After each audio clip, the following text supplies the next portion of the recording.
Hey guys, and welcome back to this channel. In this video, I'll be showing you guys how you can craft enchanted seed packs, so you don't have to do the fill the fountain.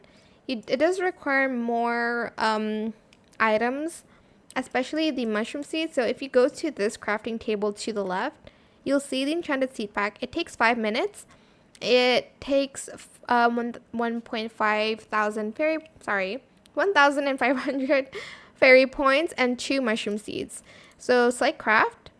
You'll need mushroom seeds. Oh my gosh, I only have 20 left, so I'm just going to craft one. And then you're going to start crafting, and it's going to take 5 minutes, and you'll have enchanted seeds, which I only have 16 left, and I still have not gotten the wisp wing yet, which is very annoying because that's like the only thing that I want that's left. I don't really care about the pets, to be honest, but yeah, that is pretty much it really. I hope it was helpful for you guys.